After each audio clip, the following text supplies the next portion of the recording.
আসসালামু আলাইকুম everyone, easy Bangla রেসিপির আরও একটি পর্বে আপনাদের সবাইকে জানাচ্ছি স্বাগতম।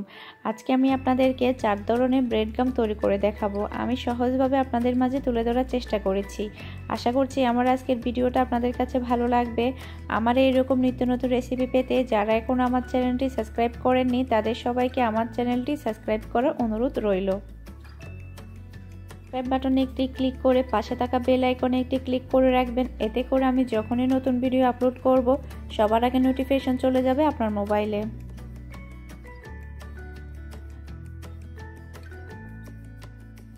এখানে আমি 8 পিস ব্রেড নিয়ে নিয়েছি। এখন আমি একটা ছুরির সাহায্যে ব্রেডের চারপাশে ব্রাউন অংশগুলো কেটে নিব।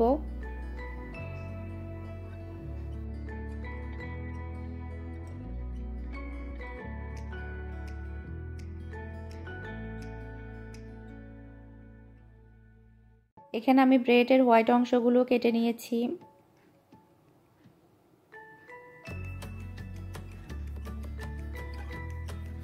সবগুলো ব্রেড আমার কাটা হয়ে গিয়েছে। ব্রাউন অংশ আর হোয়াইট অংশগুলোকেও আমি ছোট ছোট করে কেটে নিয়েছি। এখন আমি প্রথমে ব্রাউন অংশ দিয়ে আপনাদেরকে ব্রেড গাম তৈরি করে দেখাবো। একটা ব্লেন্ডারের মধ্যে ব্রাউন অংশগুলো দিয়ে দিচ্ছি।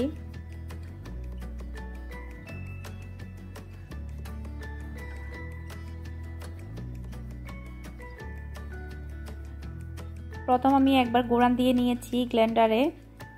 এখন উপর থেকে একটু মিশিয়ে নিচ্ছি। এরপর আমি আবার ঢাকনা দিয়ে আরও 30 সেকেন্ডের মতো করে নিব। খুব বেশি সময় লাগে না, অল্প সময়ের মধ্যে ব্রেড গামগুলো তৈরি করা যায়।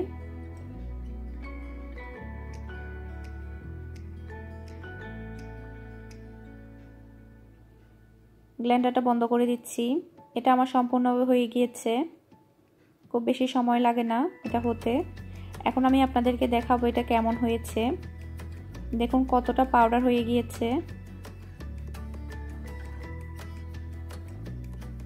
একদম পারফেক্ট হয়েছে।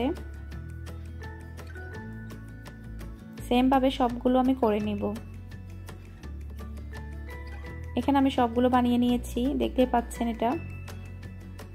এখন আমি আপনাদেরকে হোয়াইট ব্রেড দিয়ে ইয়েলো ব্রেড গামটা তৈরি করে দেখাবো।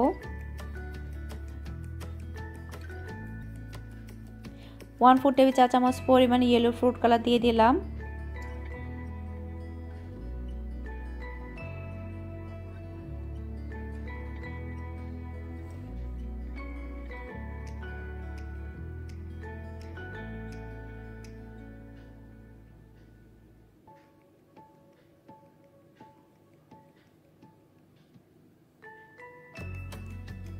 এটা আমার সম্পূর্ণভাবে হয়ে গিয়েছে।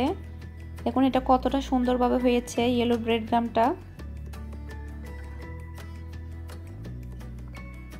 এখন আমি আপনাদেরকে অরেঞ্জ ব্রেড গামটা তৈরি করে দেখাবো। এর জন্য আমি হোয়াইট ব্রেড দিয়ে দিচ্ছি। তারপর আমি দিয়ে দিব 1/4 টেবিল চা চামচ পরিমাণ ইয়েলো ফ্রুট কালার, 1/4 টেবিল চা চামচ পরিমাণ রেড ফ্রুট কালার। আপনাদের কাছে যদি অরেঞ্জ ফ্রুট কালারটা থাকে তাহলে অরেঞ্জ ফ্রুট কালার দিলেই হয়ে যাবে। আমার কাছে অরেঞ্জ ফ্রুট কালারটা ছিল না, সেজন্য আমি এখানে দুইটা কালারের মিশ্রণে অরেঞ্জ কালারটা নিয়ে আসব। আপনাদের কাছে যদি অরেঞ্জ কালারটা না থাকে তাহলে আমার মতো করতে পারেন, রেড আর ইয়েলো দুইটাই দিতে পারেন, তাহলে খুবই সুন্দর একটা অরেঞ্জ কালার চলে আসবে।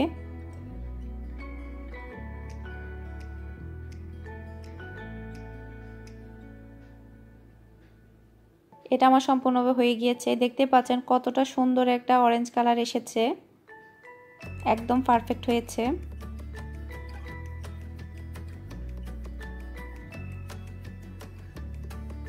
এখন আমি আপনাদেরকে দেখাবো ব্রেড গামগুলো কিভাবে আপনারা 6 মাস পর্যন্ত সংগ্রহ করবেন। চুলার মধ্যে একটা প্যান বসিয়ে দিয়েছি, প্যানের মধ্যে আমি ব্রেড গামগুলো দিয়ে দিলাম। চুলাটাকে লোতে রেখে আমি 5 মিনিটের মতো রেখে দিব।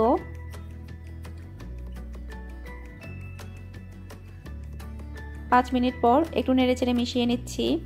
তারপর আমি আরও 5 মিনিটের মতো চুলার মধ্যেই রেখে দিব, চুলাটাকে লোতে রেখে।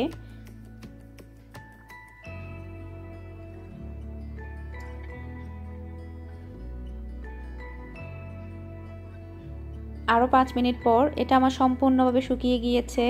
এখন এই ব্রেড গামটা 6 মাস পর্যন্ত সংগ্রহ করতে পারবেন। সেমভাবে সবগুলো আমি করে নিব। দেখে নিয়েছেন তো বন্ধুরা কতটা সহজে হোয়াইট, ব্রাউন, রেড, ইয়েলো 4 ধরনের ব্রেড ক্রাম্ব তৈরি করে ফেললাম। এটা তৈরি করা কতটা সহজ আপনারা তো দেখিয়ে নিলেন। আর এটা আপনারা অধিক পরিমাণে তৈরি করে 6 মাস পর্যন্ত সংগ্রহ করতে পারবেন। আপনারা এটা বাসায় অবশ্যই ট্রাই করবেন। কেমন লেগেছে আমাকে কমেন্ট করে জানাবেন। আশা করছি আমার আজকের ভিডিওটা আপনাদের কাছে ভালো লাগবে। আরও একটি নতুন রেসিপি নিয়ে আপনাদের মাঝে হাজির হয়ে যাব। সে পর্যন্ত আপনারা সবাই অনেক অনেক ভালো থাকবেন। আজকের মতো বিদায় নিচ্ছি। আল্লাহ হাফেজ।